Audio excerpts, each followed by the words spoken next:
sea, es una pérdida de tiempo para la hipertrofia porque es redundante hacer, por ejemplo, 10 de 10 de sentadilla. Ser asistente de Gancho Caruso, el entrenador búlgaro, que realmente me adoptó como si fuese un hijo. Se ve en las redes esto que yo le llamo la submalobatización del entrenador, ¿no? O sea, donde el entrenador lo que más busca es ser famoso. Hay una diferencia enorme entre ser famoso y tener prestigio.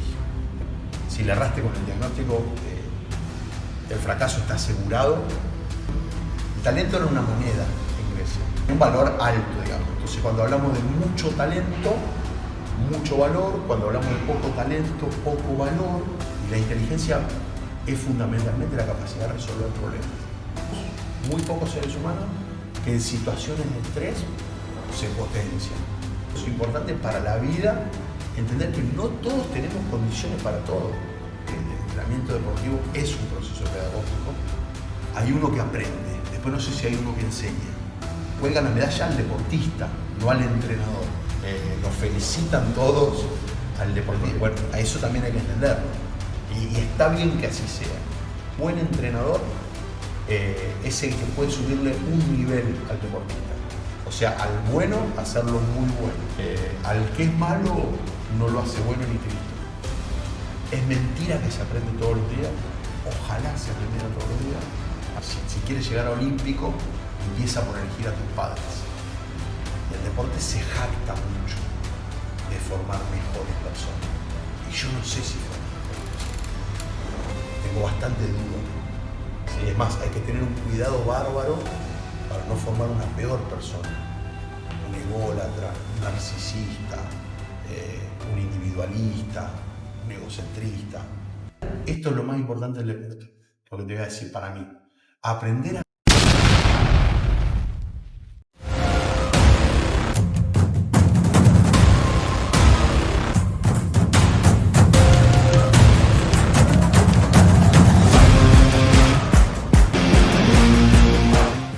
Lisandro, bienvenido al segundo episodio de Máximo Esfuerzo. ¿Cómo estás? Bien, muy bien, encantado de estar acá. Muchísimas gracias por la invitación. Un placer tenerte acá.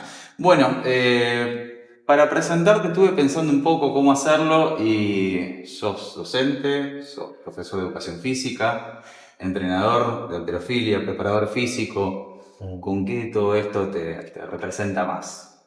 Creo que un poco de todo. No me puedo definir como de un palo específico, ¿sí?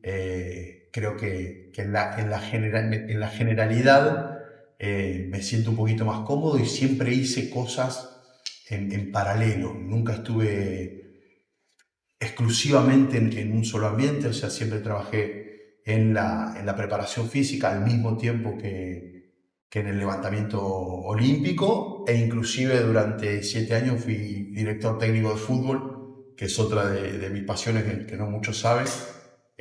Por lo tanto, tengo focos de atención bastante amplios, Diversos. digamos, claro, sí, diversos. ¿Y cómo Sí, fue sí. que empezaste con el deporte? En el margen de la cuestión profesional, ¿sí? En tu vida, ¿cuál fue el primer acercamiento que tuviste con el deporte? Mirá, yo vengo de una familia que no es deportista, familia clase media, padres profesionales, mi papá ingeniero agrónomo, mi mamá profesora de letras, que no eran deportistas ninguno de los dos, pero en casa estaba la obligación de hacer deporte. Entonces yo tenía que ir a hacer un deporte. Y bueno, el primer deporte que yo recuerdo, con muy pocos años, 4 o 5, fue la natación, que llegué a competir en natación también. ¿Qué edad tenías? Competía a los 9, 10, 11. Después empecé a jugar al fútbol en paralelo también con la natación. El fútbol fue la pasión de mi vida hasta los 18 años. Lo único que quería en mi vida era ser futbolista profesional. Y quizás es esa la gran frustración de mi vida, ¿sí? Pero que la llevo totalmente bien y la acepto sin ningún problema. Puedo convivir con eso. Y bueno, y conocí el levantamiento de pesas personalmente en el año 95. Antes de empezar el 5.º año de la secundaria, yo voy a Mar del Plata, porque yo soy de Viedma, voy a Mar del Plata a ver los Juegos Panamericanos y ahí veo en vivo, tengo la suerte de que el día que caigo a ver levantamiento de pesas, Darío Lehmann gana la medalla de oro, que fue la primera medalla de oro de la historia de los Juegos Panamericanos. Entonces, en el gimnasio del Club Quilmes, que posteriormente yo después voy a estudiar ahí, educación física, bueno, una explosión de júbilo, de alegría, terrible, y una competencia muy reñida con un cubano que se le cae en un segundo tiempo, se engancha el pie con el tablado recuperando, si no ganaba, y ahí quedé flashado, ahí flipé, como dicen los españoles, viste, fuertísimo. Yo ya había visto por televisión levantamiento de pesas y me llamaba mucho la atención de chiquito. Yo tengo recuerdos de haber visto Barcelona 92, ponele algún highlight, lo que se veía por el único canal digamos que era TC, el canal 7, y ya me llamaba mucho la atención. Pero verlo en vivo fue muy impactante. Yo hacía pesas en Viedma, en un gimnasio con las barras esas chiquitas, con los discos de boca chica, ¿viste? Tradicional. Totalmente tradicional. Y había un viejito de Bahía Blanca que venía, que era, no sé si viajante, como se decía antes, que hacía levantamiento de pesas. Y yo le preguntaba cosas, con 13, 14 años, le preguntaba cómo se llamaban los ejercicios, cómo era, por qué lo hacía, todo. Y me sentí muy seducido por la estética de los movimientos. Sí, o sea, me llamó mucho la atención.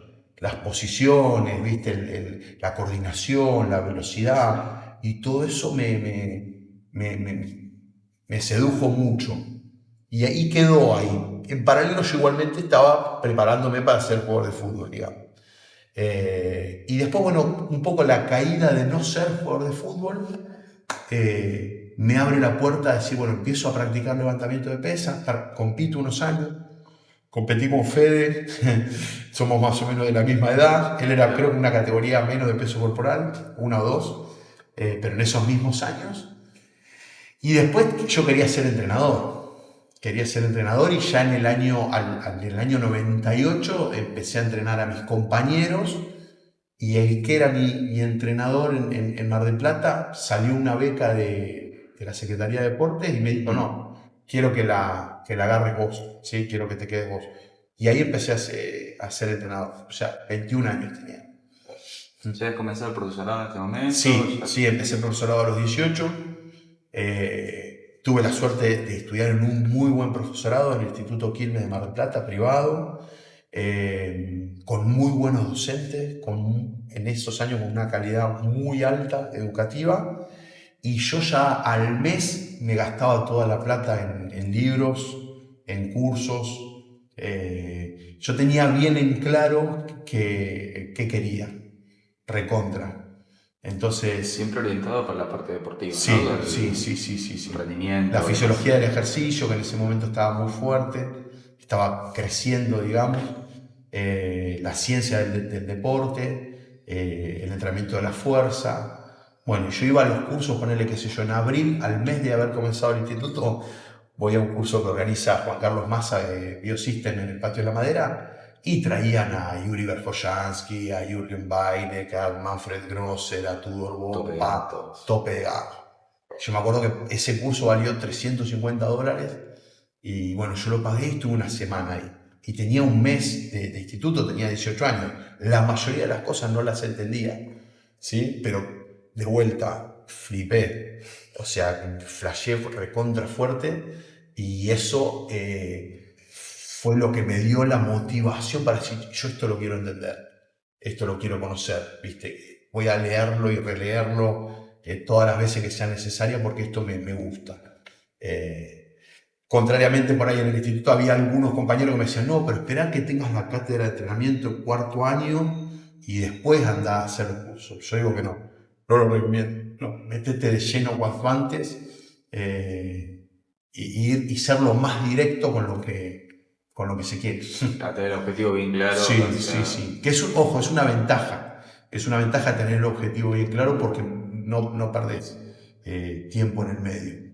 ¿Sí? Sí, a mí de hecho me pasó así, yo estaba haciendo los cursos de preparador físico y demás, a la par que iba con el profesorado y lo ves de otra manera, porque quizás incluso hasta tenés la posibilidad de entender mejor cuando te llega esa materia, o ya lo escuchaste, quizás no lo entendiste del todo todavía, pero ya empezaste a tener los conceptos, qué carga, qué intensidad, qué volumen, qué componente de la carga, un montón de cosas que por ahí lo vas empezando a asimilar y después cuando empezás a hilar o a asociar esos términos, empezás a tener mucho más fundamento. Sí, sí, coincido. Y ni que hablar si esto viene acompañado de práctica. Tal cual, lo que te pasó. tal cual, sí, sí. Sí, yo, es más, cuando empecé a practicarlo, lo hacía para enseñarlo mejor. Después, bueno, competía a un nivel no muy alto, unos pocos años, pero el fin desde el principio no era, o sea, habiendo empezado a levantar pesas a los 18 años, no era ser un deportista de alto rendimiento, sino yo esto lo quiero dominar para enseñarlo.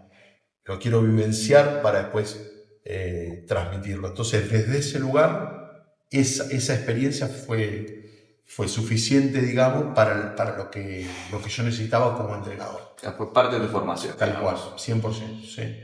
Sí, sí, sí. ¿Y cómo sigue tu carrera relacionada al levantamiento de pesas como entrenador? Bueno, empiezo en Mar del Plata con la escuelita de levantamiento de pesas en el año 98, 99.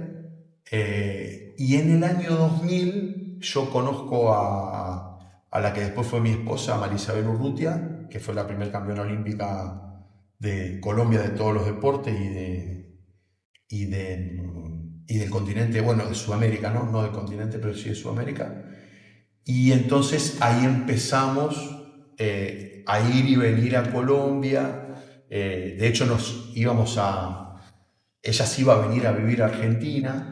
Pero bueno, después sale campeona olímpica, que realmente no era esperado para nada, porque ella comienza habiendo bajado una categoría de peso corporal, con 35 años, ella ya en el ocaso de su carrera, pero en el último tiempo iba cada vez mejor y ya en los meses anteriores sí se hablaba de una medalla.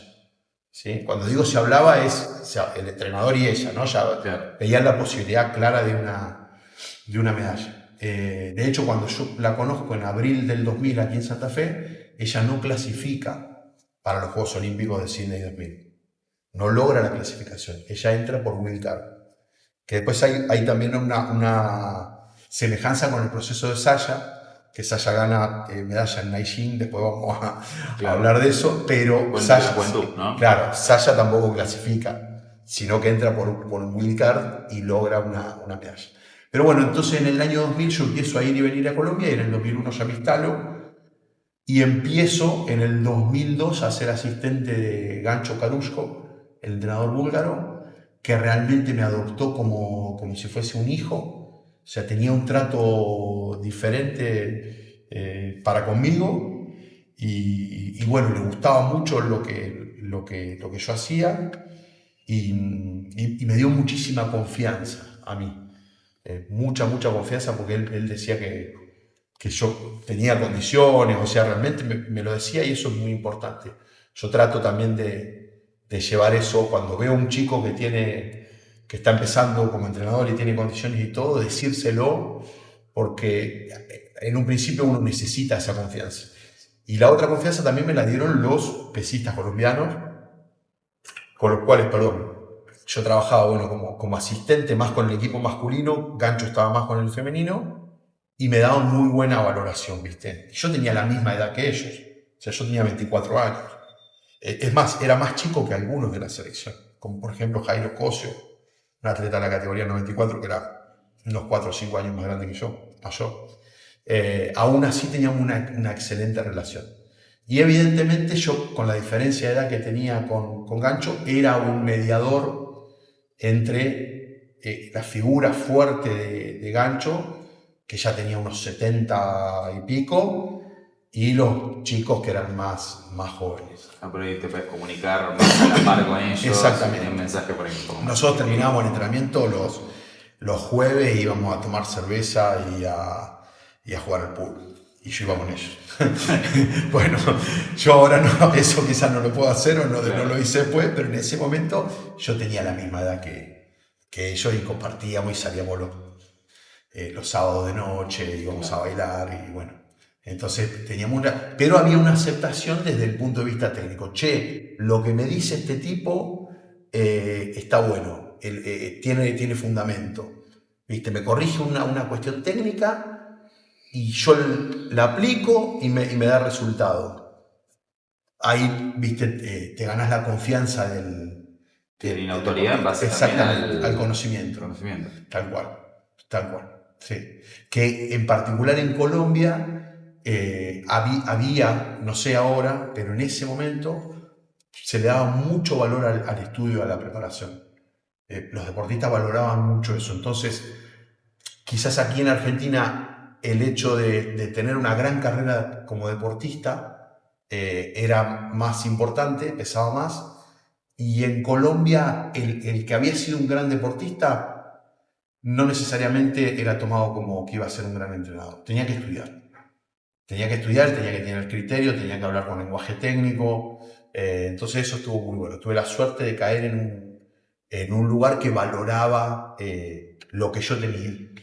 Claro. Sí, se me ocurre un cierto paralelismo. Ahora pasa mucho por ahí con el típico influencer con las redes sociales, de repente o por su físico o por alguna cuestión que no tiene que denotar alguna cuestión técnica o teórica, se empieza a ganar como una autoridad para hablar de entrenamiento cuando quizás su virtud pasa más por el accionar como atleta y demás, sino como un entrenador. Sí, coincido. Yo estoy bastante alejado de las redes, las uso lo mínimo posible y me gustaría usarlas muchísimo menos. A veces tengo que usarlas porque tengo que promocionar el curso, porque tengo que contestar un mensaje o cuestiones por el estilo, pero bueno, lo que se ve en las redes es esto que yo le llamo la submalobatización del entrenador, ¿no? O sea, donde el entrenador lo que más busca es ser famoso. ¿Sí? Hasta Tinelli y el Maipo no paro. Entonces, de ahí a que ser famoso tenga que ver con el prestigio, yo no lo creo, en absoluto. Es decir, Zulma Lobato no tenía ningún prestigio, la novia del presidente, Yuyito González, es muy famosa, pero no sé si tiene prestigio. Bueno, lo mismo con los entrenadores y con los influencers. Hay una diferencia enorme entre ser famoso y tener prestigio. El prestigio es un reconocimiento de los pares, de los colegas, que lleva tiempo y que no necesariamente va de la mano con la fama. Yo sigo a gente que tiene muchísimo menos seguidores que yo tampoco tengo muchos, digamos, no le apunto a eso, y que me parecen súper interesantes. Qué sé yo, me gusta un filósofo argentino, Tomás Abraham, y estoy suscrito a su canal de YouTube y resulta que tiene menos suscritos y vistas de lo que yo tengo, que es poco. Claro. Pero el tipo yo lo tengo recontra arriba. Entonces para mí no tiene ningún valor el tema de la visualización y de la fama, porque no necesariamente significa un mayor prestigio. Yo creo que el prestigio sí está bueno y lleva tiempo, cuesta mucho construirlo. Y la mayoría no lo tiene.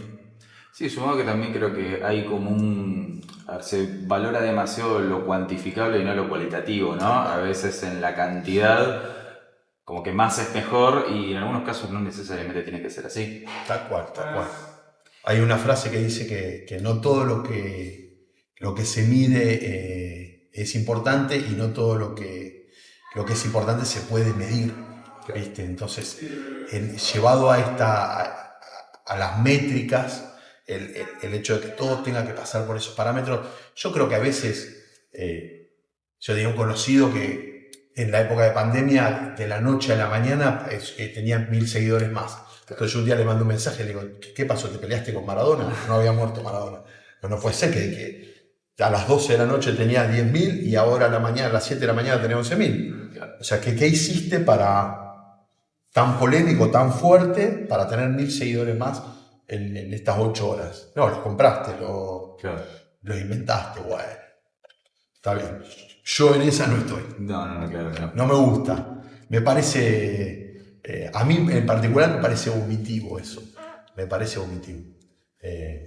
Pero bueno, Sí, cada uno, tiene digamos, sus objetivos y se sus medios masturba con lo que también. quiere. Sí, es Sí. eso. ¿Sí? Y en cuanto, volviendo un poco al tema de la halterofilia Sí. en particular, con el tema de hoy en Argentina principalmente es amateur. Sí. No hay un gran desarrollo, por ahí no hay una gran estructura. Y a mí se me hace un poco que a veces tenemos la bibliografía que está destinada a atletas de alto nivel y después tenemos el oficinista que viene y tiene 2 veces por semana para entrenar 1 hora y quiere aprender el levantamiento. ¿Cómo se baja, o a grandes rasgos, ¿no? Desde esa teoría dura que está destinada a un determinado sujeto a simplemente un practicante ocasional? No, en un practicante, como decís vos, alguien que lo hace por hobby, que lo hace 3 veces por semana, 1 horita, que viene, le gusta, todo ese conocimiento, digamos, de poder seguir un modelo de una escuela, no lo puedes hacer, por supuesto. O sea, todas las grandes escuelas y los modelos están diseñados y pensados para el alto rendimiento. Eso sin duda. Ahora no quita, como hablábamos hace un rato fuera de cámara, que por ahí en Argentina haya pesistas que por la edad y por el rendimiento estén en un proceso de maestría deportiva que pueden aplicar programas de entrenamiento similares a los que estarían aplicando en Rusia o en otro lado. Eso sí se puede. Pero bueno, lo fundamental es saber tener un buen diagnóstico. Esto es clave. Si le erraste con el diagnóstico, el fracaso está asegurado. Entonces, tener un buen diagnóstico, y si el deportista tiene el talento y tiene la edad y está en el proceso, la dinámica de crecimiento viene apuntando, puede entrenar quizás acá como, por lo menos en el programa, en las cargas, como entrena un colombiano, como entrena un ruso, como entrena un búlgaro. ¿Por qué no? Porque después ese deportista viaja al mundial y tiene que enfrentarse con ellos. Entonces, tiene que tener una preparación lo más similar posible. Me quedo con la palabra diagnóstico inicial, ¿no? Y un poco enlazarlo con la siguiente pregunta que teníamos pensada, el tema del talento. ¿Cómo se identifica una persona, un atleta que pueda tener talento para hacer pesas? ¿Qué características tienen? Bueno, hay que entender el talento desde algo más general para mí, como introducción. El talento era una moneda en Grecia, ¿sí? Una moneda que tenía X valor. Entonces, que tenía un valor alto, digamos. Entonces, cuando hablamos de mucho talento, mucho valor. Cuando hablamos de poco talento, poco valor, ¿sí? Entonces, no es que se tiene o no se tiene talento, sino que sí hay otros que tienen mucho talento y otros que tienen poco talento. Pero básicamente para mí el talento se manifiesta con la velocidad de aprendizaje. Para mí, en todos los ámbitos. ¿Sí? Por eso, digamos, ahora hay 12 tipos de inteligencia musical, sinestésica, o sea, no relacionada solamente con lo lógico, racional o lo matemático. Bueno, pero hay gente que con lo mínimo tiene lo máximo. Y ahí está el talento. En el caso del levantamiento de pesas, aprende rápido la técnica, presta atención, no tiene problemas de atención ni de concentración, ¿sí? No es disperso. Está atento a las correcciones las aplica, entonces va avanzando muy rápido. Y va muy relacionado el talento para mí con esto que decíamos de la inteligencia.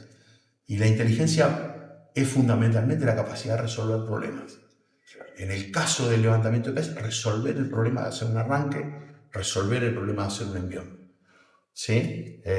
Yo he tenido un alumno en Colombia y otros acá que el primer día ya estaban haciendo, 70 de arranque, 90 de envión, pesando 50 y pico de kilos. Pero bien, chicos de 14, 15 años, 13, ¿sí? O sea, lo que quiero decir es que hay talentos. Y el talento también está en todos lados. O sea, hay más talento del que nos imaginamos. ¿Sí? O sea, yo ponía el ejemplo, el último talento que yo tuve, que entrené en Mar del Plata, un chico que se llamaba Franco, era el marcador lateral derecho suplente de un equipo de mitad de tabla para abajo de la liga local de Mar del Plata, de la Liga Marplatense de Fútbol, ¿sí? O sea, eran 4 suplentes, ¿sí?, de un equipo malo. Y ese pibe vino a hacer pesas el primer día, podía hacer una sentadilla de arranque perfecta, podía hacer una sentadilla por delante perfecta, podía hacer, bueno, todo, listo, empezamos a aprender la técnica, la agarra enseguida, ese pibe tiene talento.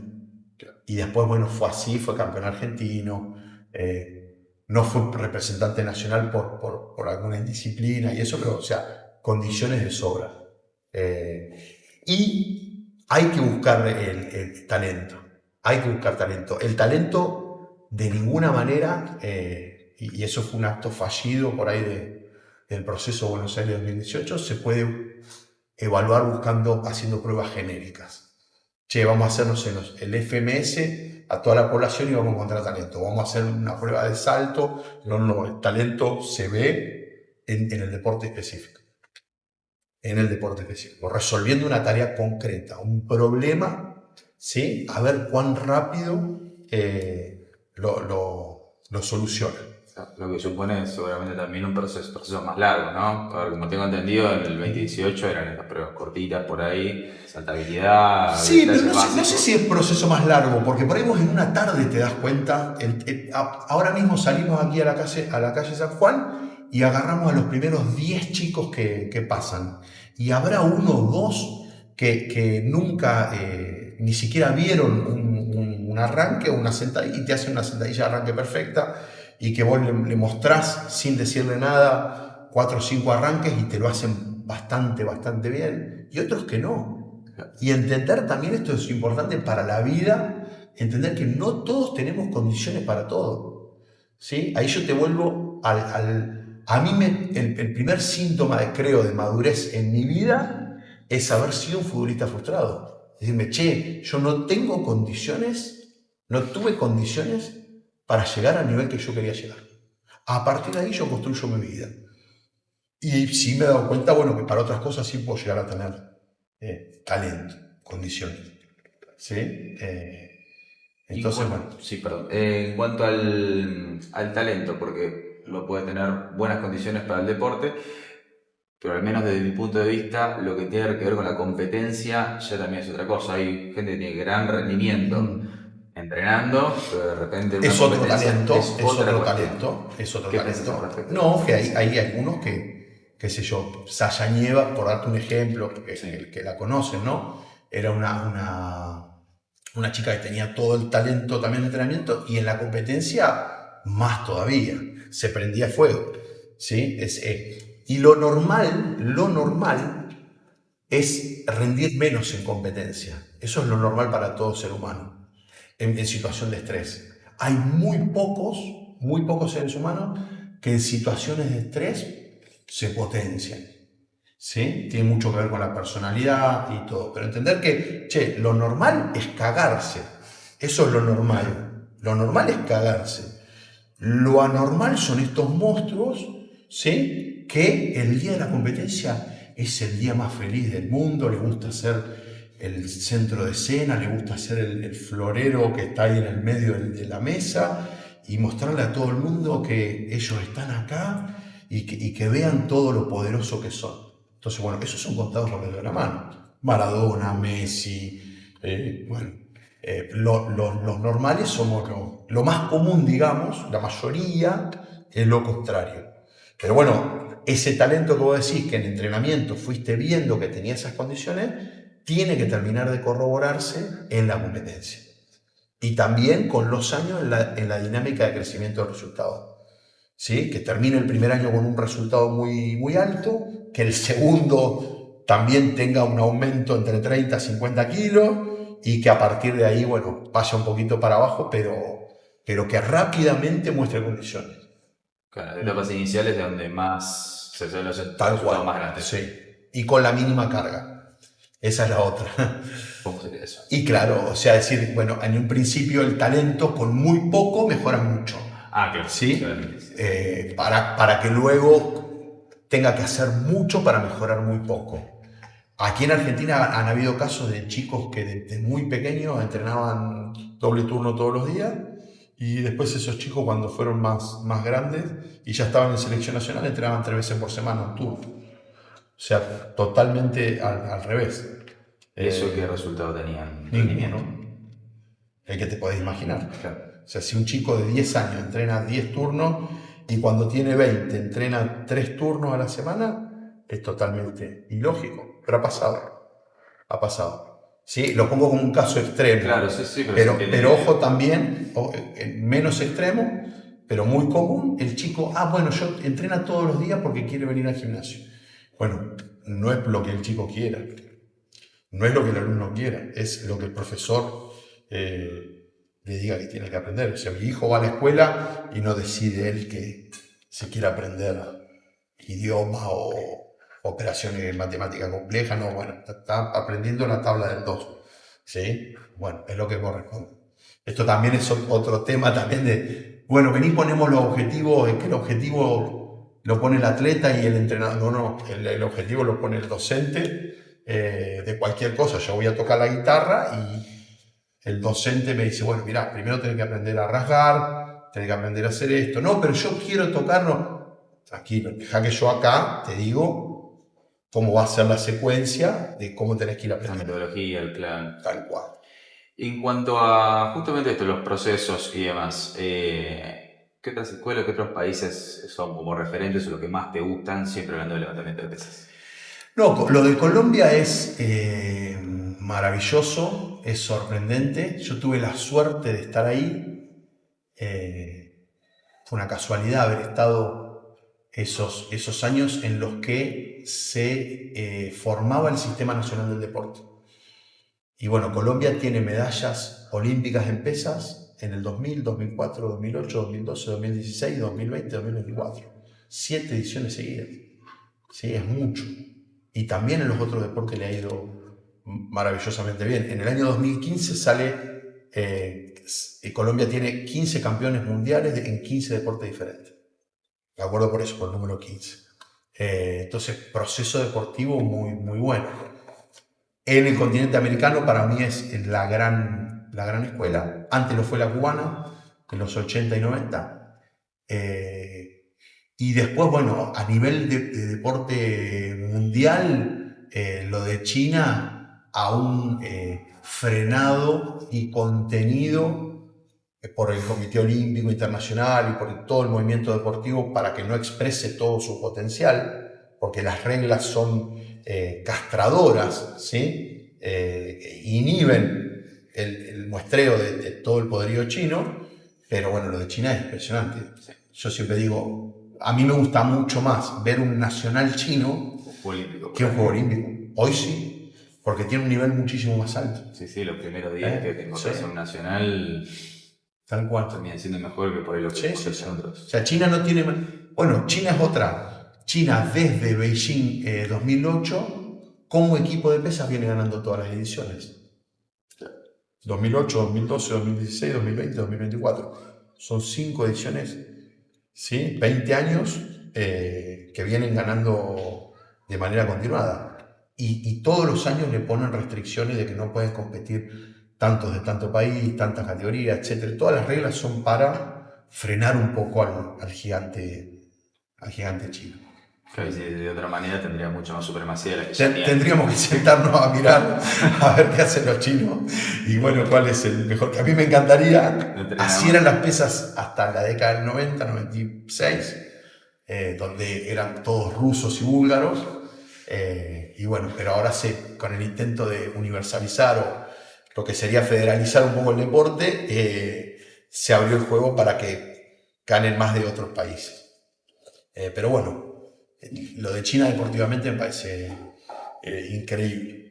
Bueno, tanto la cuestión de Colombia como China habla no solo de una cuestión del talento individual que pueda tener el atleta, sino también de una política deportiva, ¿no? 100%. Una política deportiva y de una política más grande, digamos, también. O sea, la política deportiva va a estar de la mano con la macropolítica, digamos. ¿Sí? Entonces, En el caso de China, bueno, como país socialista y todo, el deporte es un derecho, ¿sí? Y eso marca una diferencia bien grande.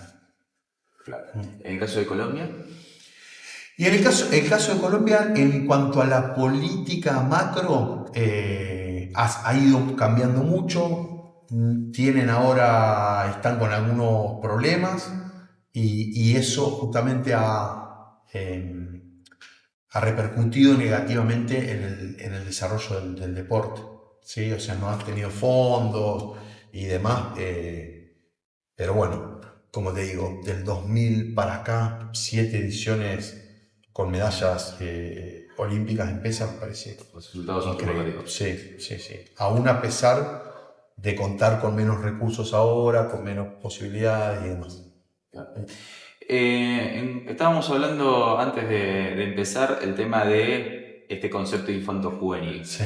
que me parecía interesante. Sobre todo con las pesas, que si bien yo creo que poco a poco se viene aceptando un poquito más la figura del entrenamiento de la fuerza en niños o en adolescentes, ¿cuál es tu perspectiva al respecto? No, bueno, que es muy amplia la pregunta, más de lo que hablamos fuera de cámara, pero primero hacer esta distinción entre, que a mí no me gusta el término infanto-juvenil porque es comparar justamente a un infante que puede tener 6 7 años con un joven de 18 o 20 que puede ser padre o madre, que ya biológicamente está hiperdesarrollado, entonces son dos cuestiones totalmente distintas, primer punto. Y segundo, que el entrenamiento de la fuerza se va aceptando que los niños pueden entrenar la fuerza.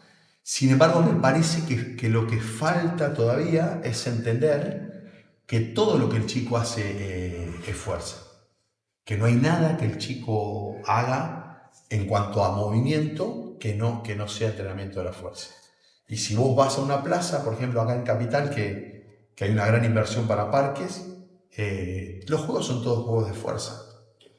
Todos implican fuerza, treparse, la palestra, la soga, el subir, el saltar. Bueno, o sea que la fuerza está presente también.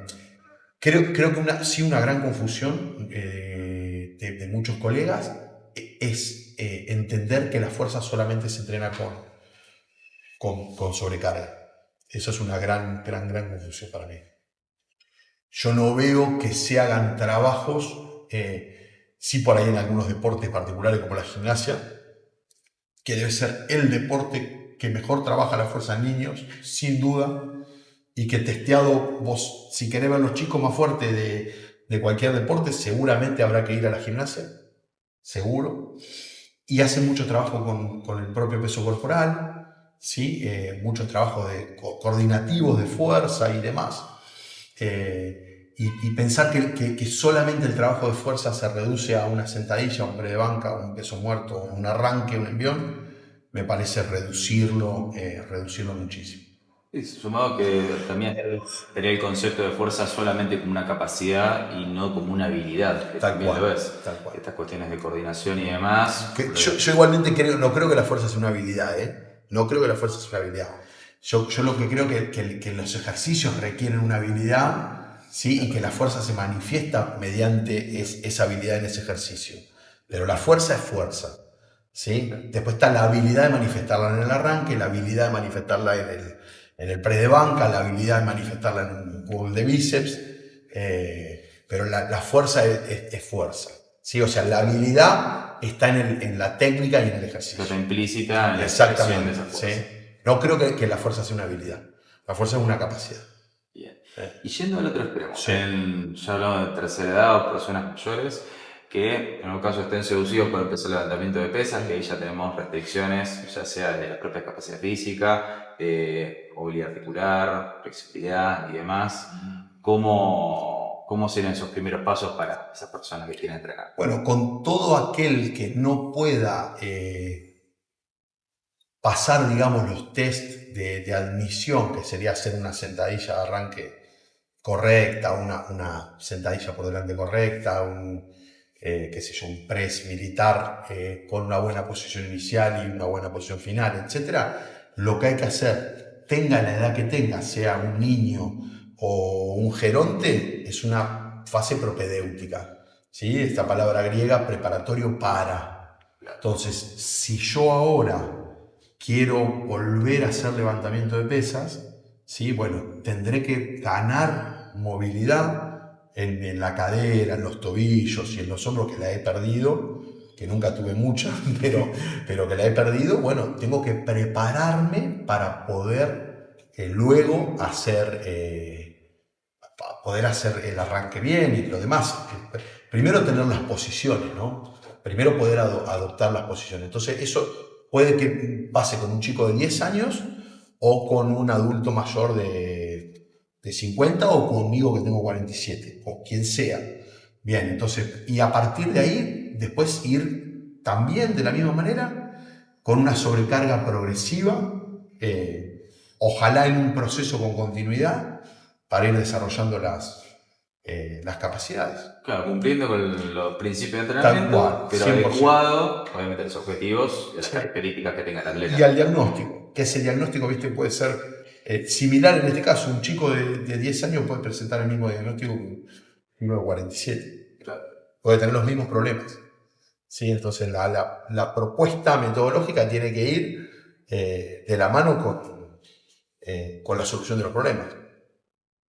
Y un poco mi caso fue que yo practiqué taekwondo 20 años y el primer acercamiento que tuve con el levantamiento de pesas fue por la cuestión de la preparación física, que sería como una gran herramienta para mejorar el rendimiento. ¿Cómo es la preparación física dentro de, mejor dicho, los ejercicios de levantamiento de pesas como herramienta de preparación? No, son una herramienta espectacular, excelente, porque permiten trabajar de manera coordinada muchos grupos musculares con grandes cargas y altas velocidades, pero no son la única, ¿sí? Ni me atrevería tampoco a decir que son lo mejor, ¿sí? Yo no creo yo creo más en la buena combinación de diferentes herramientas, ¿sí? Sí es muy útil, puede ser muy importante, pero no descarto la utilización de los ejercicios básicos, de los saltos y los lanzamientos.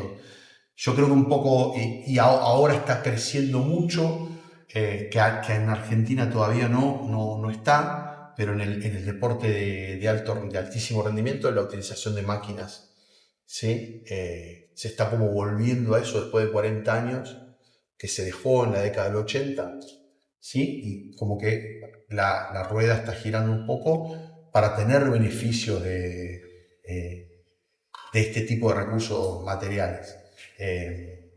Ahora, tienen los ejercicios de levantamiento una posibilidad de acortar el tiempo, digamos, de economizar el tiempo, de trabajo coordinado, del trabajo como una unidad, tal cual funciona en el deporte y demás, que los otros ejercicios no tienen. Pero de ninguna manera pensar que esto es lo único, esto es lo mejor, lo otro es secundario, no. Como lo hablábamos antes, el tema de que independientemente de la calidad que tenga la herramienta, tiene que estar adecuado Tal cual. al sujeto, al objetivo que tenga. Sí, y tampoco es bueno para todos. Yo no creo en el agua bendita. ¿Viste? Esto es bueno para todos, ¿sí? El levantamiento de pesas, qué sé yo. Yo veo deportistas que no son de levantamiento, no voy a decir el nombre porque son amigos, pero deportistas que no sé si se benefician tanto de hacer arranque, cargadas, por su deporte, ¿sí? Pero bueno, se confía mucho en la herramienta y se soslaya que ese tipo de movimientos en ese deporte en particular no sucede.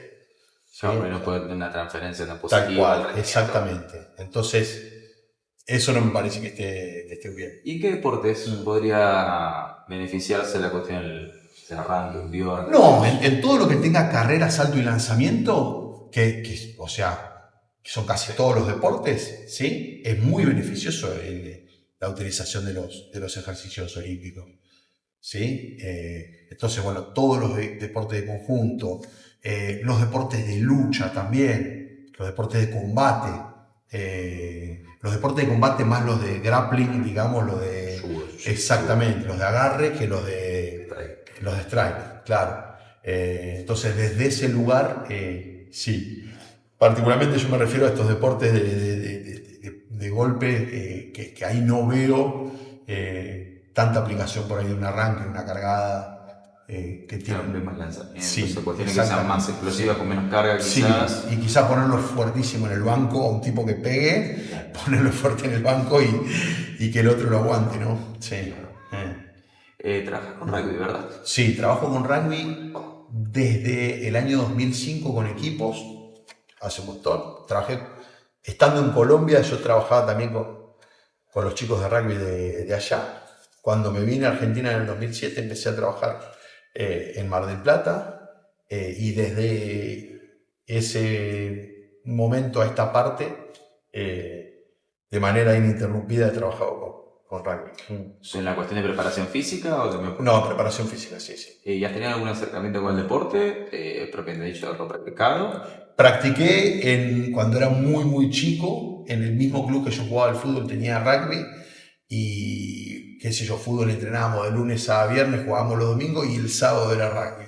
Entonces yo, por un muy amigo mío, Manolo Casariego, por acompañarlo a él, me metí a jugar al rugby 2 o 3 años de chico, pero después no jugué más. Te acercaste de la parte profesional más como un preparador físico. En cuanto a yendo a otra temática, el tema del entrenador. Yo creo que a veces el proceso de entrenamiento tiene que ver también con un proceso pedagógico y a veces se le da mucha importancia a la cuestión del método, del ejercicio y demás. Y hay veces que lo que pasa dentro de la sesión de entrenamiento, en el vínculo, por ejemplo, que tiene el entrenador con el atleta, es igual de importante o por lo menos o más potenciador por ahí que algún detalle más técnico. ¿Qué piensas en cuanto a la relación de entrenador y atleta? No, coincido primero en esto que decís de que el entrenamiento deportivo es un proceso pedagógico, queramos o no, es eso porque hay uno que aprende. Después no sé si hay uno que enseña, pero sí que hay uno que aprende, ¿sí? O me está intentando aprender. Es una situación de enseñanza-aprendizaje aún en el altísimo rendimiento. Y sí, más allá de lo que sería lo estricto del programa de entrenamiento, la relación entre el entrenador y el atleta, bueno, tiene que ser una relación muy buena, tiene que ser una relación, digamos, muy especial, que no deja de ser una relación que puede estar sujeta a problemas o a conflictos, porque es una relación, tiene que ser una relación de subordinación. Es decir, yo le decía a mi papá que él era mi amigo y mi papá me decía, yo no soy tu amigo. ¿Sí? Yo soy tu papá. Y si yo me hago amigo de mi hijo, lo dejo huérfano. Bueno, lo mismo con ser entrenador. Sí, yo no puedo ser amigo del deportista, puedo tener una buena relación. Y podemos tener una excelente relación siempre y cuando se entienda que hay uno que dice lo que hay que hacer y hay otro que lo ejecuta. Hay una relación de subordinación y hay que entenderlo como tal. Después la podés llevar bárbaro esa relación, Podés tener una relación excelente, por supuesto, de respeto, de cariño, de contención, de todo lo que quieras, pero entender bien claro que no es una relación transversal o horizontal. No somos pares, no somos iguales, por lo menos en este momento. ¿Sí? Termina el entrenamiento y sí podemos serlo, termina la relación entrenador y atleta después de los años y puedes hacerte amigo. Yo hoy soy amigo de quienes fueron atletas míos, pero amigo de la vida, o sea, amigo de verdad. Pero puedo hacerlo ahora, no podía hacerlo cuando era entrenador. No podía hacerlo. Entonces sí, la comunicación, que cuanto más clara, concisa y concreta sea, mejor, y tratar de conducir, de llevar el proceso de la mejor manera, los problemas, las broncas, las situaciones que estén tirantes, que indefectiblemente van a pasar. Inherentes a cualquier vínculo. Exactamente, entre dos personas. Y que cuanto más alto es el nivel de rendimiento y deportistas con mayor nivel, ego más grande también, más difíciles de conducir. Pero bueno, hay que aceptarlo. Es así. ¿Y qué se necesita para ser un entrenador? Para mí, primero que todo, querer serlo. Primero que todo, querer serlo. Yo creo que si la persona quiere ser entrenador, bueno, a partir de ahí va a ir a buscar un montón de herramientas y de habilidades que le van a servir. Pero tiene que desearlo, tiene que sentir goce, ¿sí? Entrenando a las personas, teniendo resultados. A mí me pasó que yo me alegro más como entrenador de ciertos resultados que como atleta. ¿Sí? Disfruto mucho más y sentirlo como propio también al resultado. Esto de no, el que gana es el deportista, nosotros somos... No, tenés que sentirlo como propio, creo yo. Alegrarte y todo y saber que si bien en el entrenamiento se da esta relación de subordinación, en el deporte, en la competencia, vos sos escolta del deportista. O sea, el deportista es el verdadero protagonista en la competición, es el que gana o pierde, y vos estás ahí como un secundario para acompañar. Si es un momento en el que eso cambia. Entonces, también después cuando le cuelgan la medalla al deportista, no al entrenador. Las notas se las hacen al deportista, no al entrenador. Lo felicitan todos al deportista. Bueno, a eso también hay que entenderlo. Y está bien que así sea. Está bien que así sea porque son los verdaderos protagonistas. Yo creo que un buen entrenador es el que puede subirle un nivel al deportista. O sea, al bueno hacerlo muy bueno, al muy bueno hacerlo excelente. Al que es malo no lo hace bueno ni Cristo. ¿Sí? Porque esa es la verdad, hay que entenderlo de esa manera. Pero sí que el entrenador también puede a uno muy bueno, a un excelente, bajarlo a muy bueno. Y a uno muy bueno hacerlo bueno regular. Entonces, tener esa capacidad. Pero después, una vez que la persona quiere ser entrenador, que siente goce, que tiene como objetivo en la vida ser eso, yo creo que estudiar muchísimo, te tiene que gustar estudiar, te tiene que gustar aprender, tenés que tener la mente muy abierta para recibir información de todos lados, saber que quizá en cualquier momento y en cualquier lugar puede haber un estímulo interesante para que vos aprendas. Es mentira que se aprende todos los días, ojalá se aprendiera todos los días. A mí me cuesta un trabajo bárbaro aprender, sí, necesito un montón de tiempo para aprender una cosita y entender eso también, que no es fácil, que a veces hay que estudiar, leer, releer, repasar y darle mucho tiempo, pero que bueno, si te gusta ser entrenador, yo no he conocido todavía a alguien que quiera ser entrenador, que le encante ser entrenador y que sea un mal entrenador. Y que sea un mal entrenador. No se me cruza por la cabeza. O sea, los que he conocido, o sea, son fanáticos y bueno, cuando empezó no era tan bueno, pero con el tiempo, con las ganas que tiene, se convirtió en un buen entrenador. O sea, también es un proceso de la misma manera. 100%, tal cual, sí. Pero me interesó mucho la manera como lo encaraste, ¿no? El tema del deseo primero como motor y después como uno va adquiriendo las herramientas a medida de que va avanzando. La experiencia, un poco también el conocimiento. Y en cuanto al conocimiento, tema de la formación, quizás alguien que quiera ser entrenador y está en ese proceso, ¿qué le recomendarías? Yo soy un defensor de la carrera de educación física. ¿Sí? Para mí no da lo mismo ser profesor de educación física que no ser. En mi época, los trabajos eran, bueno, cuando te recibas de profe, te voy a dar tal trabajo. Podés empezar a trabajar acá cuando te recibas.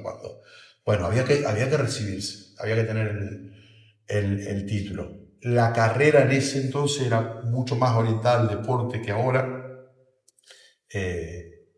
Pero después, más allá de la educación sistemática, yo creo que el gran porcentaje de la formación del entrenador es asistemático. ¿sí? Es lo que estudie por fuera del sistema, digamos. Y hay una parte de ciencia que es muy importante, que tiene que ver con sí, con la biología, con las ciencias, ¿sí? Con la biología, con la física en particular, que es totalmente necesario con la fisiología del ejercicio, que es muy importante para ser un entrenador de fuerza, para ser un preparador físico. Sí. Y en cuanto al atleta, Sí. ahora que estamos hablando de la parte del entrenador, del lado del atleta, ¿qué sería, o siendo un poco más general, qué significaría ser un buen atleta? ¿Qué características, qué actitudes, hábitos, qué cuestiones son importantes para ser un atleta exitoso? Bueno, tendríamos que definir en buen atleta o atleta exitoso, ¿sí? Hay atletas exitosos que quizás no son buenos atletas, digamos que no son muy responsables, que no son muy ordenados y demás, pero que tienen un talento impresionante y que con eso resuelven y bueno, qué sé yo, Maradona. Soy fanático de Maradona para mí lo máximo.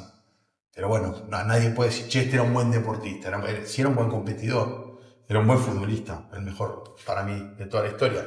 De ahí a ser un buen deportista, y no sé si su conducta, si su cuidado. Entonces, bueno, para ser un buen atleta creo que estás muy condicionado por el techo genético que tengas y lo que te tocó, ¿no? Esto decía Astrand, el fisiólogo Perolof Astrand decía, si quieres llegar a olímpico, empieza por elegir a tus padres. ¿Sí? Entonces, bueno, tenemos un condicionamiento, ¿viste? Un techo ahí que cada uno lo tiene más arriba o más abajo. Pero después sí que para lo que está bueno es que haber hecho todo, que el atleta haga todo lo necesario, lo que esté a su alcance, para descubrir cuál es su techo, para descubrir cuál es su límite. Que se haya cuidado, que haya dormido bien, que haya comido bien, que entrene dando todo, que siga los consejos del entrenador, que lo escuche. Bueno, un estilo de vida como para sacar el máximo rendimiento. Y después, si los resultados fueron pocos o muchos, teniendo la conciencia tranquila de haber hecho todo lo que estaba al alcance, yo creo que esa es la mayor victoria, ¿no? El dormir con la conciencia tranquila. Sí, el hecho también de, independiente, a ver, en la competencia también hay un otro. Por ahí quizás un atleta le tocó una época con rivales de mayor jerarquía y por ahí podría haber tenido más resultados en otra época también. Entonces, un poco el objetivo de la satisfacción es de que uno haya llegado a la mejor versión de sí mismo. Después, bueno, un poco la competencia y las cuestiones que pueden pasar en competencia, como ya has comentado, la historia del cubano que falla, falla la capacidad, no llega a la medalla por una cuestión fortuita por ahí. Sí, por eso. Creo que lo único a lo que uno puede aspirar es a salir vacío, a haberlo dado todo, ¿sí? Y después veremos si es mucho o es poco lo que se hizo, pero tener esa satisfacción del deber cumplido. Me quedó algo pendiente respecto de las etapas infantiles en relación al deporte. Como herramienta educativa, ¿cómo ves el deporte? Tiene un potencial enorme el deporte, pero para mí tiene que salirse de la idealización. Nosotros, los que estamos en el deporte, somos los únicos que nos jactamos de formar mejores personas. ¿Sí? O sea, si acá a la vuelta está la Facultad de Filosofía o para el otro lado de Ingeniería, no dicen venga a ser filósofo, sea una mejor persona. Y el deporte se jacta mucho de formar mejores personas. Y yo no sé si formo mejores personas. Tengo bastante duda. ¿sí? Es más, hay que tener un cuidado bárbaro para no formar una peor persona. Un ególatra, un narcisista, un individualista, un egocentrista. Entonces hay que tener mucho cuidado de eso. Ahora, desde el otro lado, para los que nos costó el deporte, y es maravilloso, ¿sí? Decir, bueno, mirá todo lo que tengo que hacer para mejorar la técnica, todo. Te enseña la disciplina del esfuerzo, de la importancia de la continuidad. Bueno, o sea, tiene más valor educativo con aquellos que tienen menos talento que con los que más talento tienen. Por lo tanto, por ahí nosotros tenemos que, los entrenadores, dar una pelea grande con los deportistas más talentosos para ponernos firmes y enseñarles que la vida después no va a ser tan fácil como le viene saliendo todo en el deporte en particular. Pero bueno, volviendo a la pregunta, Sí, che, ¿cuál es el potencial educativo del deporte? Y es gigante si lo encarás del lado del esfuerzo, la superación, la disciplina, la constancia, la continuidad. Desde ese lugar es fantástico. Desde ese lugar es fantástico. Esto es lo más importante del deporte, lo que te voy a decir para mí. Aprender a convivir con la frustración. El deporte te enseña a convivir con la frustración.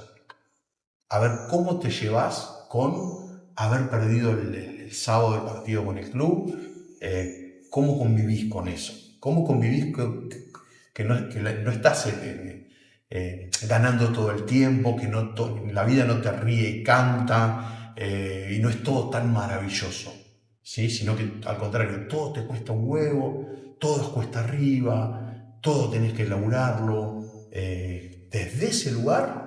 Y está buenísimo el deporte. Claro, justamente terminas transformando por una situación que no es del todo agradable en un potenciador para más trabajo, más Tal cual. sacrificio Sí. y a la larga por ahí tener mejores resultados. Sí, sí, Y por sí. ahí, claro, el atleta que ya tiene el éxito, no dado, porque seguramente habrá tenido alguna Mira, yo persona te doy un pero- ejemplo charlando de... Yo soy maradoniano por una cuestión de edad, ¿no?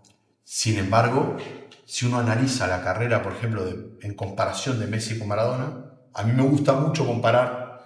Dicen, viste, que las comparaciones son malas, no, todo lo contrario, para comprender hay que comparar. No existe comprensión sin comparación. Si uno ve la carrera, por ejemplo, de Maradona, son 10 años de ascenso, del 76 al 86, terminando con el campeonato del mundo. La de Messi, ¿sí? Es muy distinta. O sea, a Maradona a los 25 años le llega el mayor éxito de su carrera. A Messi a los 35. ¿Sí? Una carrera mucho más larga, la de Messi, más continua, o sea, mucho mejor carrera que la de Maradona. El éxito grande le llega después, al final de su carrera.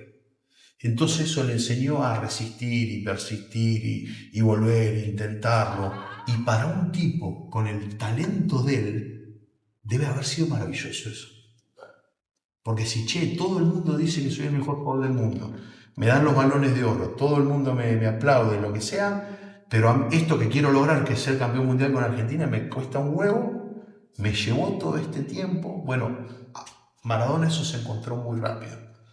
Y después, a partir de ahí, tuvo 10 años de caída estrepitosa. De ascenso y caída. Exactamente, exactamente. Entonces, ese es un ejemplo bien claro de cómo el deporte te puede enseñar a superar estas cuestiones adversas. Claro. Y estábamos hablando también por ahí de temas más relacionados a esta postura, ¿no? Del entrenador, del atleta y demás. Yendo un poquito más a lo que es la sesión propia de entrenamiento. Con el tema del desarrollo de la fuerza y demás, que hoy creo que es una capacidad que creo un poco que está llegando a ser sobrevalorada, porque a veces se pone por encima de otras que también tienen cierto valor. Para el que recién está empezando el gimnasio, para una persona que no tiene experiencia y demás, ¿qué cuestiones son importantes para el desarrollo de la fuerza? Bueno, lo primero son los ejercicios. Para mí, vos que hiciste el curso conmigo, o sea, para mí los reyes, digamos, de la preparación son los ejercicios. ¿sí? Y a partir de los ejercicios, todo lo demás está subordinado, el tema de las repeticiones, las cargas, los descansos, qué sé yo. Las 5 variables agudas que llaman Flexi-Kramer: ejercicio, series, repeticiones, intensidad y tiempo de descanso. Pero bueno, todo subordinado al ejercicio. Entonces, para alguien que vaya a realizar entrenamiento de la fuerza, lo primero es saber justamente seleccionar bien los ejercicios, ¿sí? Que es de acuerdo a, primero que todo, el objetivo. Ese objetivo va a estar en función de las necesidades o el deseo, pero también ajustado al diagnóstico, de qué puede y qué no puede. Y a partir de ahí, después, el entrenamiento de la fuerza con 2 principios básicos. El primero, que es la continuidad, que para mí más que un principio es un deber, entendido que esto es una carrera de largo aliento, es más un maratón que un sprint de 100 metros. Y segundo, el principio de sobrecarga progresiva, es decir, bueno, fuiste al gimnasio, pudiste hacer un kilito más, una serie más, una repetición más, pudiste disminuir un poquito el tiempo de descanso, no sé, si tuvieses algún medidor, pudiste hacerlo con más velocidad, con más newton. Bueno, entonces siempre que se pueda incrementar un poquito la carga, le pusiste un estímulo al organismo que induce una demanda, o induce o demanda una adaptación. ¿Viste? Siempre tiene que haber un componente de la carga, tiene que aumentar para poder dar Siempre que se pueda, claro, pero hay un día que te sentís muy cansado, digo, bueno, este es un día de baja, no es un día adquisitivo, un día de descanso activo, pero siempre que se pueda, sí. Yo, por ejemplo, voy al gimnasio actualmente y yo tengo todos los cuadernos de todos los entrenamientos que yo hice. ¿Sí? Todo anotado y Todo pasa anotado. eso. Miro la semana pasada, el último entrenamiento, y ahí anoto si buscando una repetición más, buscando una serie, Pero la otra es esta, es decir, tener registro. Clave tener registro. Yo no puedo entender que una persona que vaya al entrenamiento de fuerza no tenga registro de lo que está haciendo. Lo que termina dando la identidad a la sesión Tal es un poco lo que viene pasando y hasta dónde uno quiere ir. Exactamente, 100%. Y es súper importante. Y esto es un valor agregado del entrenador. El entrenador que le obliga al atleta a tener su cuaderno y anotar el entrenamiento es muy, muy bueno. Muy bueno. No puede ser porque eso también te permite el control de la carga. ¿Sí? Sí, claro, también de esa manera, al momento de juzgar o evaluar si ese plan es el adecuado o no, no es lo mismo teniendo toda la base que sin... Que no, exactamente. Y en cuanto a esto en relación a la fuerza, ¿y cómo se habla de hipertrofia muscular? De la hipertrofia yo creo que hay un quilombo bárbaro ahí con todo lo que hablábamos, creo que detrás de cámara, o sea, estamos en un momento en el que está socialmente aceptado, más que nunca, que tiene mucho estatus, el tema del cuerpo, ¿no? Del cuerpo musculoso en el hombre y la mujer, con el tema de las redes sociales, Instagram, foto, video, pose, ¿viste? Entonces, mucho bombardeo de eso, muchos likes, muchos comentarios, interacciones, etc. Y con respecto a la fundamentación, por ejemplo, de los autores más importantes de la hipertrofia, bueno, yo tengo algunas dudas con respecto a eso. ¿Sí? Por ejemplo, bueno, o sea, todo el mundo te va a repetir en los reels, bueno, hipertrofia, tensión mecánica, estrés metabólico, daño muscular. Bien. Ahora, por ejemplo, de tensión mecánica, no escuché a nadie que diga qué es. ¿Sí? No escuché a nadie que diga qué es. Si hablamos de tensión mecánica, ¿sí? La tensión se mide en pascales, que es una medida de presión. ¿Sí? Como decimos, bueno, estás escuchando la radio y dice, ¿cómo está la presión atmosférica? 1013 hectopascales. ¿Sí? Pascales por hectárea en este caso. Bueno, un pascal es un newton por metro cuadrado. ¿Sí? Bien. Si hablamos entonces de tensión mecánica, hablamos de fuerza en una superficie. Y si hablamos de fuerza, son dos cosas, masa y aceleración. Entonces el componente acelerativo, ¿sí?, va a ser fundamental para generar mayor tensión mecánica. Va a ser fundamental, medido. Vamos a medir Newton por área. Che, el área donde recae ese ejercicio quizás no puede ser modificada, porque el área es el músculo sobre la que cae, pero sí la presión, ¿sí?, esa tensión. ¿Cómo? Por la masa o por la aceleración. Del componente acelerativo no habla nadie. Muy cierto. Después, con lo de el estrés metabólico y el daño muscular, el mismo Brad Scheffer lo dice, ¿viste? No se sabe si es aditivo, o sea, que suma, o redundante, que repite pero que no suma. A mí me llamó mucho la atención en el último libro de Sachorsky que escribió que salió en el 2020, en la tercera edición del Science and Practice. Él quita un cuadro que tenía antes de la hipertrofia, que decía que la hipertrofia era el resultado de la combinación de trabajo mecánico, ¿sí?, por degradación proteica por repeticiones. Entonces, al 100%, una repetición, una RM, tenía la mayor tasa de degradación proteica, pero el trabajo mecánico era poco. Por lo tanto, la hipertrofia no era significativa. Con 20 repeticiones, sí, la degradación proteica por cada una de esas repeticiones por unidad era poco, el trabajo mecánico era mucho, pero entonces la hipertrofia no era significativa. Y estas cargas que están en el medio, que pueden ser entre 6 y 12 o 5 y 15, tenían la combinación de una carga con degradación proteica elevada por cada número de repeticiones y gran cantidad de trabajo mecánico. Entonces daba la mayor hipertrofia. Yo creo que eso es más fácil para entender el tema de la hipertrofia.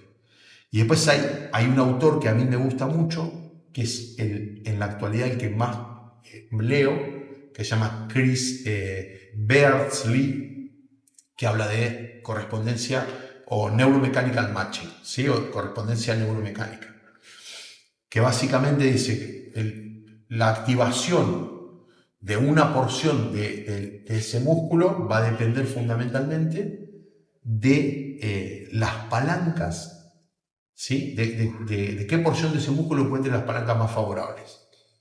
Entonces, eso, por ejemplo, para la hipertrofia es determinante. Eso y el reclutamiento de unidades motoras. Que el reclutamiento de unidades motoras también está... sí, pues también la cuestión de la velocidad, qué tipo de fibras y demás también se generó. Si yo te pregunto, pero no es para tomándote examen, para que hablemos, si vos le preguntamos a cualquiera, ¿cómo recluto la mayor cantidad de unidades motoras posible? Mayor intensidad. ¿Mayor intensidad en cuanto a qué? Y a los kilos que se moviliza, la masa movilizada. Bien. Entonces vamos a decir que con un RM nosotros reclutamos más que con una carga que no sea RM. Y con 2 RM reclutamos menos unidades motoras que con un RM. Bueno, ahora se escucha mucho el tema de las repeticiones efectivas, que supuestamente con un 85% de la carga máxima ya debería haber una activación total, que no sé en qué está basado, pero que hay muchas teorías de las repeticiones efectivas, pero bueno, yo todavía me mantengo un poco al margen, no tengo del todo, no tengo posicionado. Yo creo que han vendido mucho que hay ejercicios reclutadores de unidades motoras y hay ejercicios que son menos reclutadores. Y eso no es cierto. O sea, el reclutamiento de unidades motoras depende o sea, podés llegar al mayor reclutamiento de unidades motoras por 3 vías totalmente distintas, que son, de alguna manera, los 3 métodos de Sachorsky. ¿Sí? O sea, vos llegás por un RM, reclutas todas las unidades motoras disponibles por XRM, 2, 4, 8, 16, máximos. o lo que sea, pero no es un máximo, ¿sí? Esfuerzo al fallo. Claro. Al fallo, la última repetición, esa repetición que es RM, recluta todas las unidades motoras igual que un RM. Y la otra es por violando el principio de talla de Henneman por velocidad de ejecución. Es decir, si yo me levanto ahora y salto al máximo, intentando tocar el techo, ¿sí? Recluto todas las unidades motoras disponibles. Esfuerzos dinámicos, esto último, el salto, esfuerzos máximos, un RM, y esfuerzos repetidos, XRM. Entonces, el tema es, hablando de hipertrofia, claro, ¿qué porción del músculo, ¿sí? voy a estar activando? ¿Qué porción del músculo voy a estar activando? Y eso depende fundamentalmente de los ángulos y de las palancas, del brazo de momento. Después de eso, el tema del reclutamiento de unidades motoras. ¿Sí? Pero fibra que no se activa, célula, que la fibra muscular es la célula, ¿sí? El miocito. Bueno, célula que no se activa no tiene por qué adaptarse. Entonces, para poder maximizar la hipertrofia, ¿sí? Hay que hacer una variación de ángulos y de brazo de momento muy importante. Esto así no lo veo, un poquito de algunos autores, pero viene en profundidad en ninguno. Por eso la variación de ejercicios, por claro. De repente X cantidad de series para cada grupo muscular, dividirlo en varios ejercicios con diferentes ángulos y demás, podría tener más resultado. 100%. Un concepto de Mike Mentzer, ¿no? Del Heavy Duty, que realmente fue un adelantado y el único sistema de culturismo con base científica. O sea, él dice, una vez que se manda la señal de que se inicie, ¿sí? La señalización intracelular, de que se inicie la síntesis proteica, ¿sí? Bueno, ya está. No necesitas prender y apagar como si fuera un interruptor. Tocaste, es on-off, hizo el switch, listo. Entonces, eso te lo da un ejercicio en un ángulo con una intensidad que reclute todas las unidades motoras posibles. ¿Sí? Entonces esto es correspondencia neurodinámica por un lado y por otro lado reclutamiento de unidades motoras. Con estas dos cosas y quizás una sola serie que llegue a esta intensidad en ese ángulo en particular es suficiente como para ponerle on a ese proceso de síntesis proteica. Claro, con el estímulo justo. Tal cual. No es lo mismo, o sea, es una pérdida de tiempo para la hipertrofia porque es redundante hacer, por ejemplo, 10 de 10 de sentadilla. ¿Sí? A ese mayor volumen que se le agrega a ese mismo ejercicio no quiere decir que va a tener más resultados. Tal cual. Más no es mejor. Más no es mejor, pero además esas 10 series, si las podrías haber hecho en 10 ángulos diferentes, ¿sí? Ibas a selectivamente activar e inducir adaptaciones en regiones en las cuales fuiste redundante con las 10. En el caso nuestro, el levantamiento de pesas es distinto. Necesitamos esas 6 series, porque necesitamos mejorar la técnica en ese ejercicio en particular. La coordinación neuromuscular específica en ese ejercicio. Entonces, está perfecto que hagamos 5 de 3 de arranque al 80%, o 4 de 2 al 85%, o 6 de 1 al 90%, porque va encaminado hacia la técnica. Ahora, para la hipertrofia es otra cuestión. Claro, aparte de... La lógica es totalmente distinta. La lógica es más, la lógica del entrenamiento de hipertrofia yo te diría que es totalmente distinta al entrenamiento de la fuerza en general. Es una lógica totalmente distinta. Y por eso, muchas veces cuando habla un culturista con alguien del entrenamiento de la fuerza en los deportes, no se entienden, hablan dos idiomas distintos y tienen lógicas totalmente distintas. Porque lo que buscan y las formas, los medios, son distintos. Son distintos. Claro, sí, no es lo mismo una adaptación funcional que una morfológica. Sí. Ahora, nosotros sí, los que estamos, digamos, del lado del deporte, tenemos que aprender un montón de cosas de cómo generar adaptaciones hipertróficas necesarias para la preparación deportiva.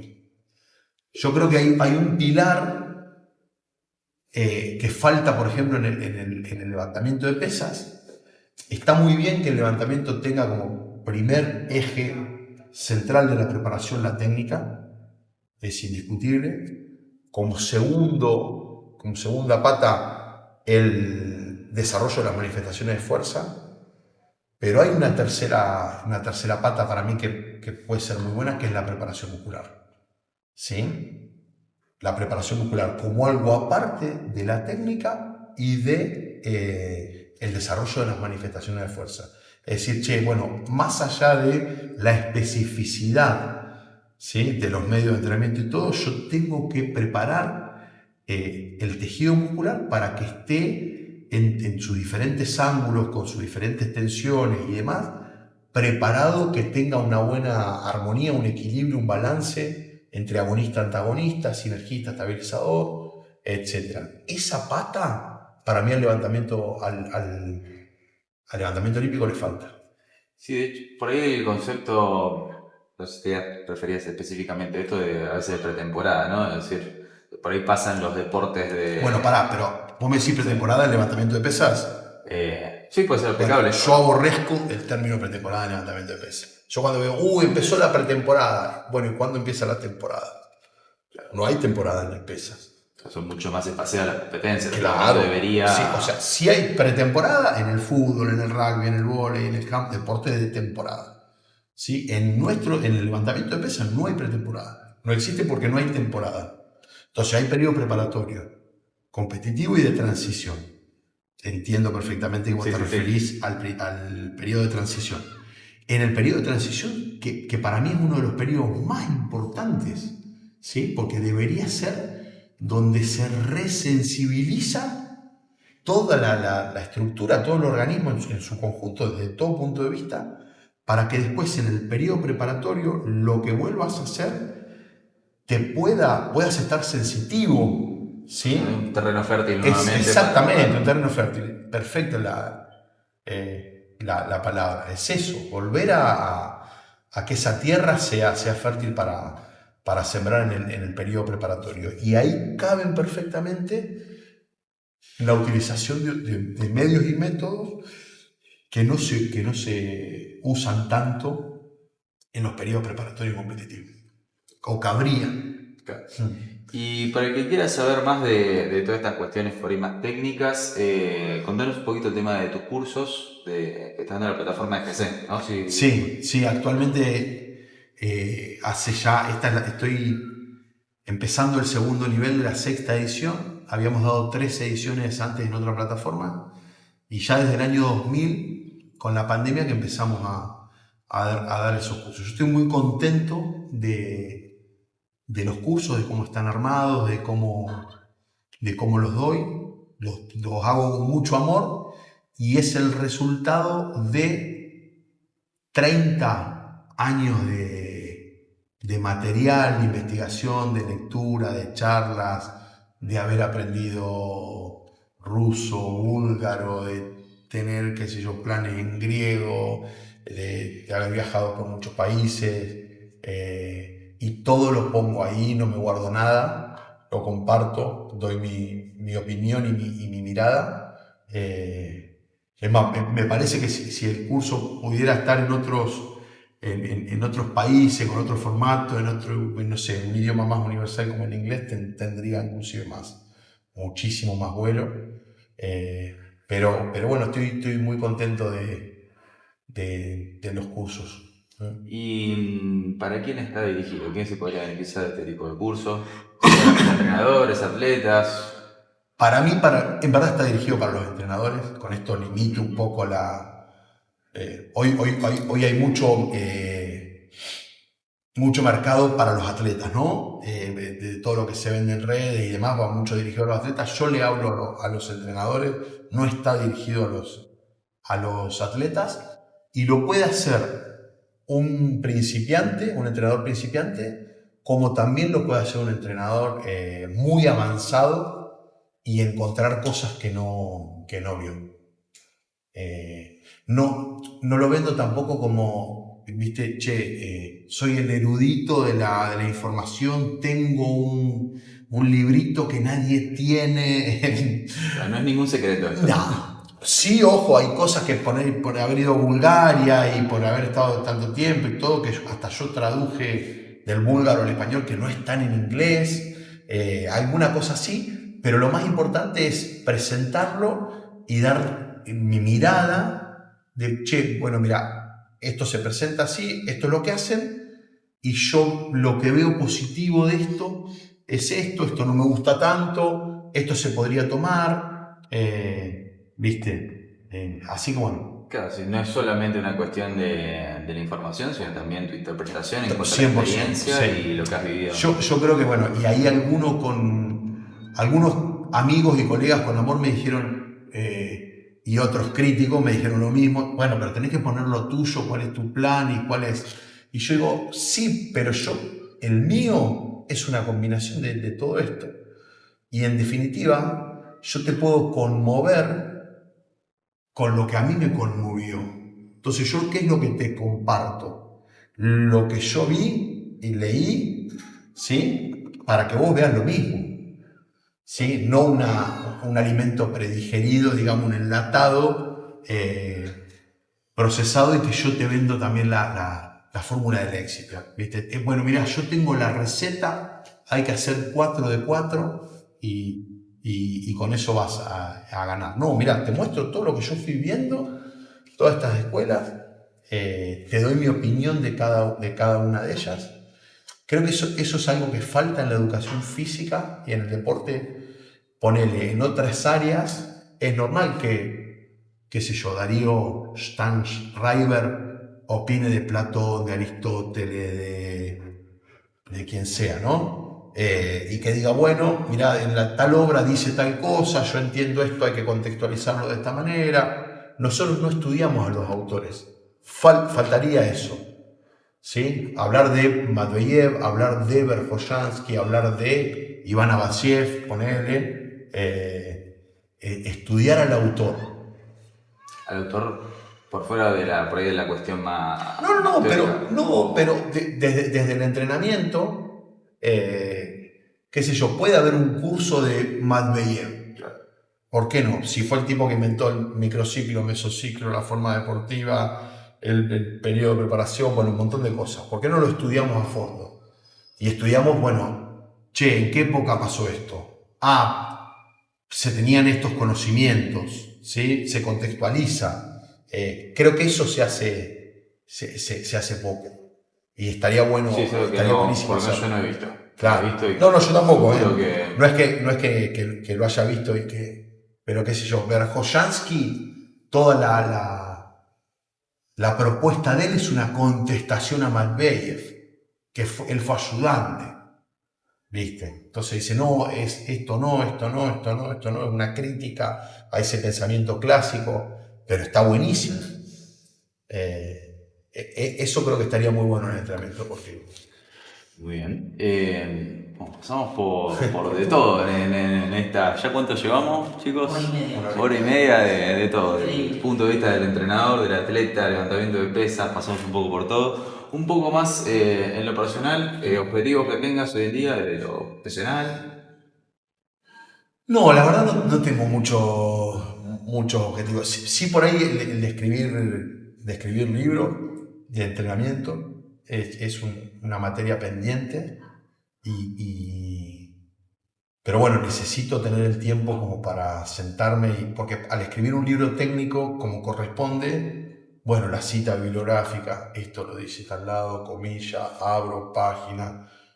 O sea, escribir un libro técnico no es escribir una novela que uno puede sentarse, viste, como a guitarrear, a zapar, sino que eso sí me gustaría. Y después, bueno, con respecto al trabajo en el deporte, yo también estoy pensando en mi retirada, digamos. O sea, en unos años, cada vez le estoy encontrando más placer a hablar con los entrenadores o con los profes que al trabajo quizás de campo. Entonces, bueno, ir preparándome un poco para que en unos años pueda estar ya ejerciendo ese trabajo más de coordinador o del área de rendimiento. Con más de asesoría, por decirlo. Claro, sí, que lo hago ahora, pero más o trabajando para una organización, para un club y demás, tratando de integrar las áreas y de trabajar. Yo creo que tengo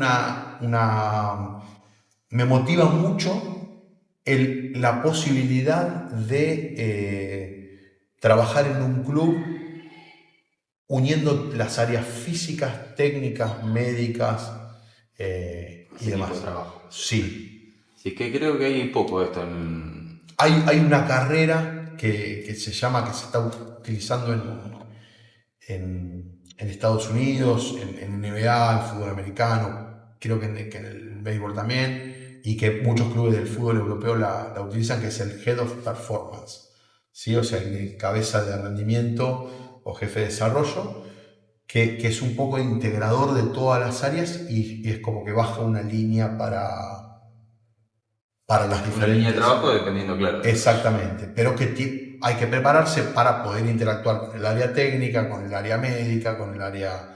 sí, hasta un lenguaje específico para tal cual, cada... Exactamente. Tener conocimiento realmente y hasta a ese nivel de organizaciones, hasta en finanzas, como para ver presupuesto, dónde invertir y demás. Eso sería algo que me gustaría...